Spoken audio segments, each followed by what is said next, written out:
วัสดีครับคุณผู้ชมครับขอต้อนรับคุณผู้ชมเข้าสู่รายการข้าคือคนไทย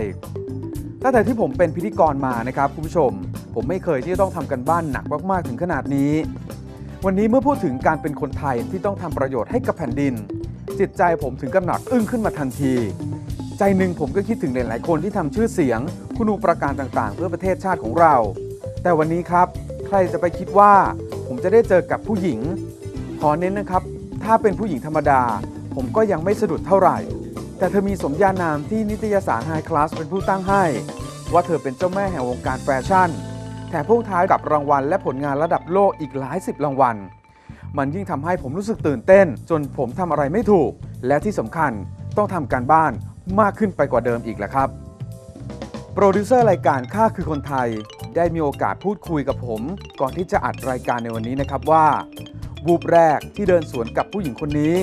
เธอเป็นคนที่มีพลังบางอย่างปะทะกับเขาเธอไม่ใช่ผู้หญิงธรรมดาสง่าระหงแบบเจ้าหญิงเนเฟอร์ติติแห่งอียิปต์โบราณเธอมีดาวราชินีแห่งทะเลทรายในตัวผมจึงแนะนำให้รู้จักกัน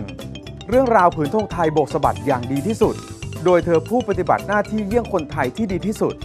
ชาวต่างชาติปรบมือเกลียวกราวให้เกียรติชื่นชมคนไทยและประเทศไทย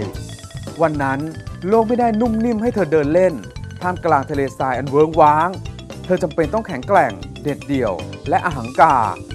ถ้าคิดจะแข่งขันให้ชนะเธอต้องไม่กลัวศักดิ์ศรีใครทั้งสิ้นประเทศไทยมีดีและเธอต้องอวดอาจมีใครมองว่าเธออวดมากไปจนกลายเป็นอวดดีวันนี้ครับคุณผู้ชมครับผมจะขอแบกหน้าที่ถอดหัวใจของผู้หญิงอวดดีที่แข็งแกร่งเหมือนเหล็กกล้าตัดขวางกับงานผ้าแพรผิวไหวประวัติศาสตร์จะต้องจารึกดีไซเนอร์ผู้หญิงไทยนักต่อสู้